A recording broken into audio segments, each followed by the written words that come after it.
Derechos lingüísticos, primeras aproximaciones. Volvemos al texto o continuamos con el texto de Enrique Hamel. Acá vamos a ver lo que dice Hamel. Lo primero que tengo que aclarar sobre Hamel es que Hamel tiene una tendencia hacia el comunitarismo. ¿Qué significa esto? En las perspectivas que necesitamos analizar de cada texto, y esto lo hemos visto en la argumentación, siempre hay que tratar de ver la intención semántica de los autores. ¿Por qué? Porque tenemos que interpretar lo que dice, no aceptarlo de una, sino saber desde dónde habla, qué fenómeno está mirando y ver por qué lo mira y lo analiza así, y entonces uno lo puede ver y lo puede problematizar. Y entonces uno toma en consideración lo que dice, pero siempre sabiendo cuál es su intención semántica. Es la famosa intención argumentativa. Bueno, Hamel lo tendríamos que ubicar desde un comunitarismo. No, al comunitarismo lo vamos a caracterizar como esa gran franja de pensamiento que valoriza la cultura y tiene una concepción de cultura. No es el momento de hablar de las diferentes concepciones, pero tiene una determinada concepción de la cultura que implica valorizar la cultura por encima de otras cosas. Eso hace que sea comunitarista, y dentro del arco de lo que se puede incluir de forma muy laxa, no es tajante esta clasificación, se puede hablar de aquello desde un comunitarismo tenue o leve, que sería Hamel. Se puede pasar a visiones románticas. En romanticismo es comunitarista, y llegar al nacionalismo, y se puede pasar de largo e ir, ¿no?, al nacionalismo con Z o al fascismo. Entonces hay que tener cuidado con pasarse de largo con el comunitarismo. El comunitarismo parte de la comunidad y es un movimiento muy moderno como tal, como ideología. ¿En qué sentido? En que la modernidad toma los dos elementos, toma el racionalismo individualista, pero también toma el comunitarismo de alguna manera, porque si no, la construcción de los estados nacionales sería imposible. Entonces todos, porque somos modernos, tenemos algo de comunitarismo. Nos emociona la bandera, el himno, y eso son resabios comunitaristas, ¿no? Decimos, nos hacemos los patriotas, y todas esas ideas es una construcción de la modernidad. Se puede hacer una historia, bueno, rápidamente el concepto de nación no es lo que hoy tenemos, es una construcción. Bueno,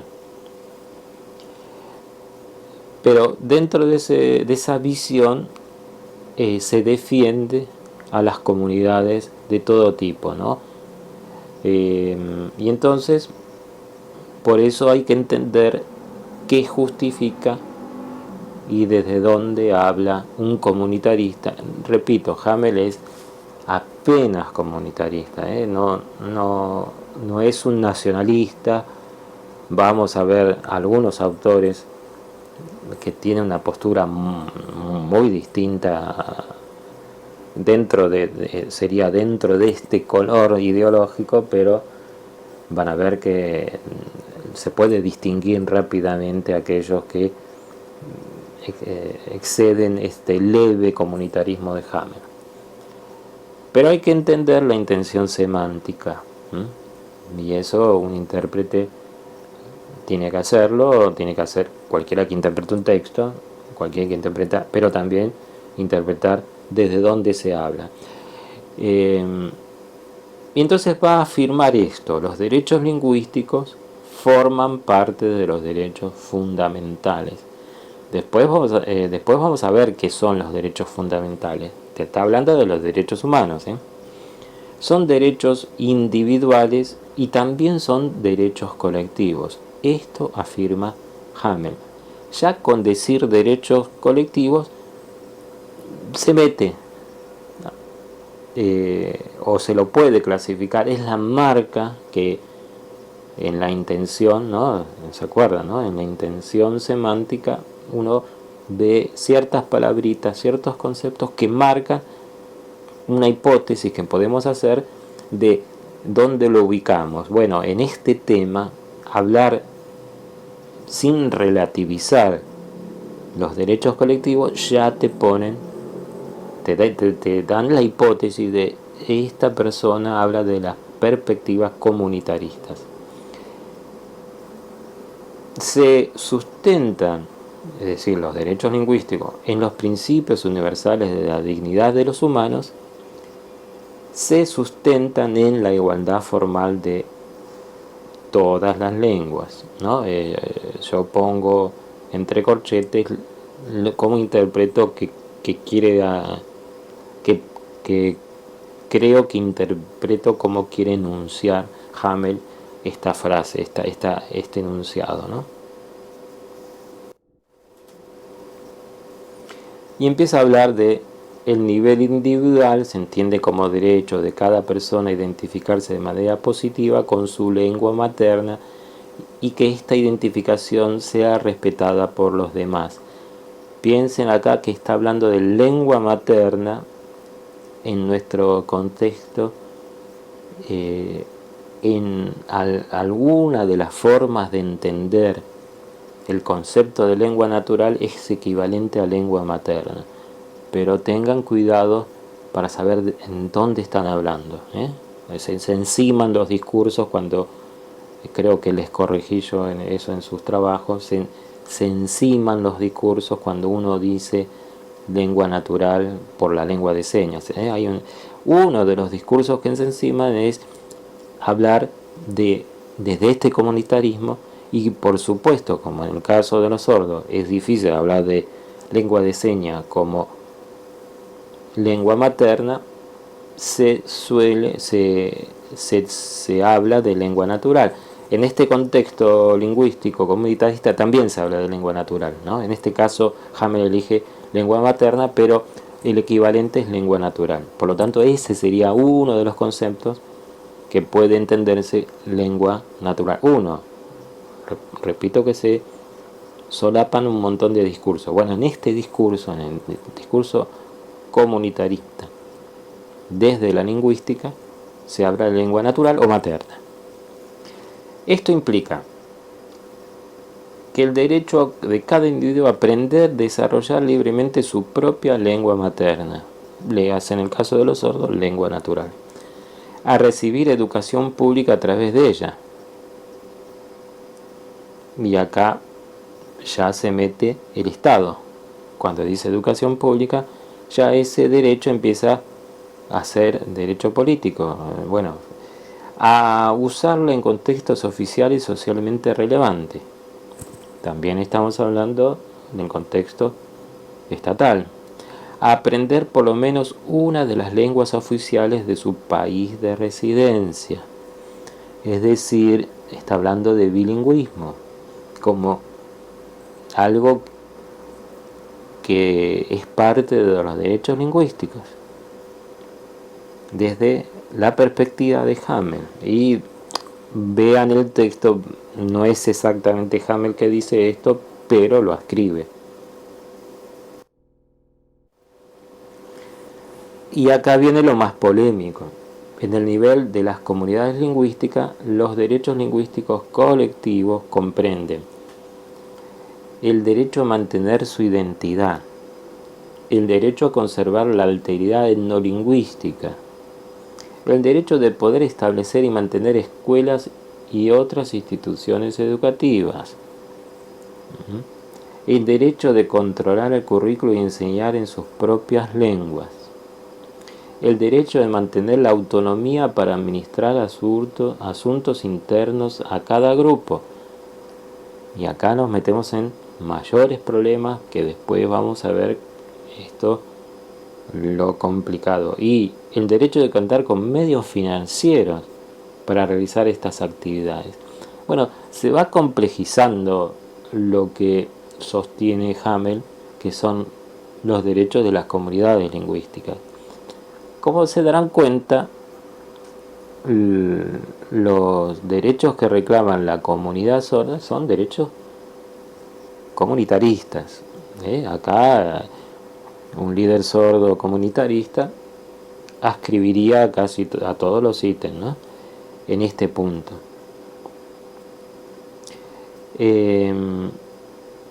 Fíjense que a partir de establecer y mantener escuelas, empieza a complicarse esto de los derechos lingüísticos, porque mientras que mantener su identidad y su alteridad es como obvio, sino, o sea, tiene que ver con la protección, ya lo otro tiene que ver con la promoción y el sostenimiento de la lengua, y ya es un salto, y esto está va a ser más discutido, porque una cosa es respetar como los dos puntos, que se puede respetar, inclusive proteger, evitar que la cultura mayoritaria o la lengua mayoritaria avasalle tanto la identidad y tanto como su alteridad, pero establecer y mantener escuelas ya empieza a ir a otro lugar, empieza el concepto de institucional. Luego, controlar y enseñar sus propias lenguas. Recuerden la lógica de el Estado moderno y la escuela. Hay que revisar esto, investigar sobre los derechos lingüísticos y investigar las comunidades. Permite, o por lo menos a mí me permitió entender mejor la historia de la educación.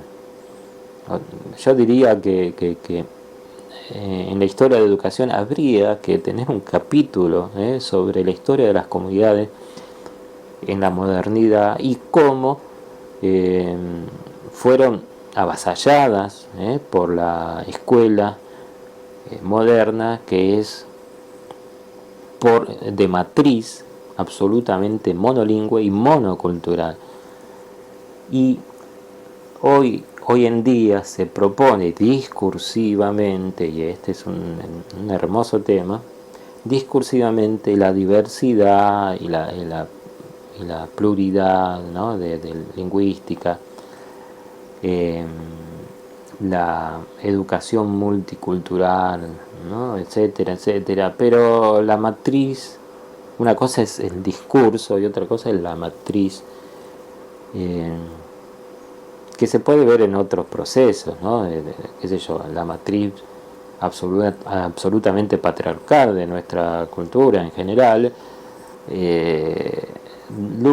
Ahí luchan los discursos, ¿no?, contra patriarcales, ¿no?, feministas y otros discursos alternativos, y bueno, hay que luchar con esa matriz, y son dos cosas distintas, ¿no? En discurso nadie te va a negar, es difícil sostenerse, ¿no?, los principios del patriarcado, pero en la práctica aparecen por todos lados.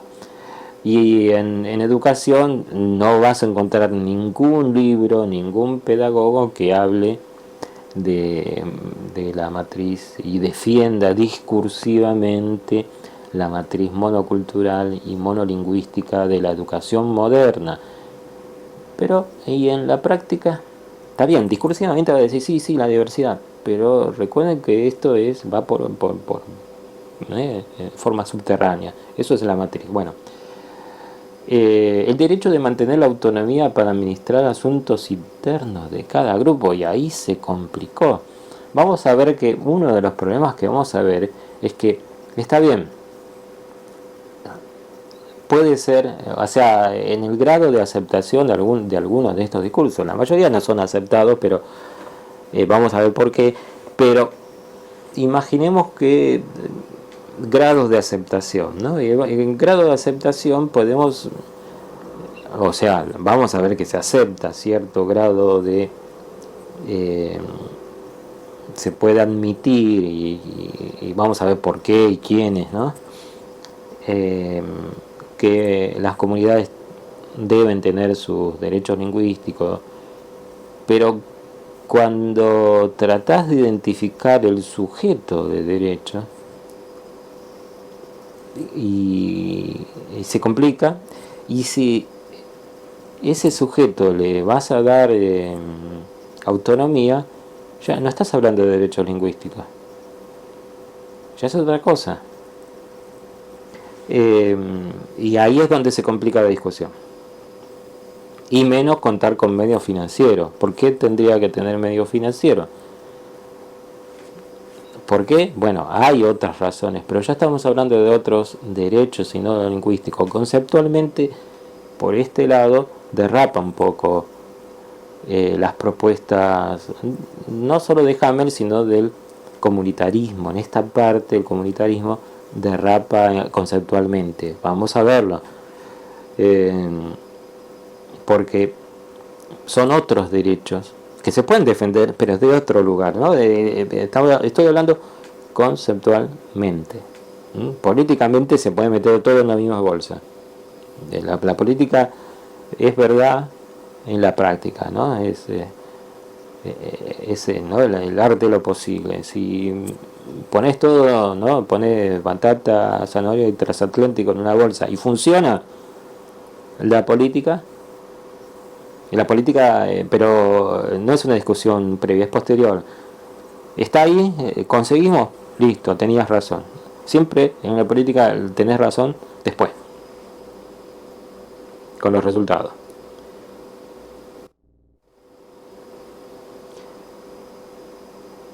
Entonces, Hamel termina de hablar esta parte diciendo como qué es lo que se debe hacer, ¿no? Es un enunciados de voluntad, ¿no? Y que pretende iniciar ese diálogo en este artículo. Explorar la naturaleza de los derechos lingüísticos. Naturaleza. Analizar, eso lo pongo yo, pero supongo que quiere poner eso, su relación con los derechos humanos generales. O sea, ¿qué relación hay entre los derechos lingüísticos y los derechos humanos en general? Y preguntarnos de qué manera el estudio de temas centrales de la sociolingüística pueden contribuir a la definición de los derechos lingüísticos, a su implementación y a su defensa. Claramente, y acá ya vuelca su expectativa, él pretende defender los derechos lingüísticos. Derechos lingüísticos que ya los ve como tales y ya dice que son colectivos, o sea, ya asume, esos son sus puntos y sus valores que ya asume como verdades que deben defenderse. Es un autor que no va a problematizar desde cero, sino nadie problematiza desde cero, pero entonces muestra sus cartas y en esto hay que tener claro dónde está parado. Otros autores no es tan claro su lugar, tampoco se debe ser tan claro cuando, por ejemplo, discutís ciertos lugares conceptuales y no los estás defendiendo, está también bien. Está bien esto de no mostrar, bueno, yo parto de, yo creo en esto y voy a defender esto. No necesariamente eso debe suceder para que sea un autor serio. Eh, Depende lo que quiera discutir y en qué medida. eh, es importante ver dónde está parado o mostrarse dónde está parado. Bueno, Hamel muestra lo que quiere, ¿no? Quiere defender la lengua, está dentro de una postura claramente comunitarista, lo afirma al principio como verdades, o sea, no dice se podría discutir, no, afirma, pero nosotros no tenemos que tomarlo más que eso, digamos. Vamos a ver si se puede afirmar lo que él, o sostener sus afirmaciones, o cuánto. Muchas de esas afirmaciones tienen más posibilidades y otras no, tienen menos posibilidades. Y cuando digo menos posibilidades, también hay que ver dónde, las condiciones. Y esto tiene que estar claro, ¿no? No se puede decir, se debe tal cosa. Bueno, no, espera. ¿Cuáles son las condiciones? ¿En dónde estamos, ¿no? Planteando esto? ¿En qué mundo? Tenemos que primero entender el mundo posible y luego ahí saber cómo se puede implementar y qué cosa. Luego también hay que entender que muchos conceptos pueden estar mal planteados o tener problemas. Uno puede parecerle bueno, pero para eso estamos. Hay que analizarlo y ver si realmente tienen consistencia. Hay cosas que parecen muy buenas y uno dice, bueno, sería el mundo mejor, pero después cuando analizas es un palacio de naipes, se viene todo abajo porque no tiene consistencia y uno después dice, bueno, no era tan así como yo creía. Bueno, así esta es la postura de Hamel, y en los textos, en lo que viene del texto, hay que discutir, hay que leer cuáles son los problemas que emergen en cuanto a los derechos lingüísticos.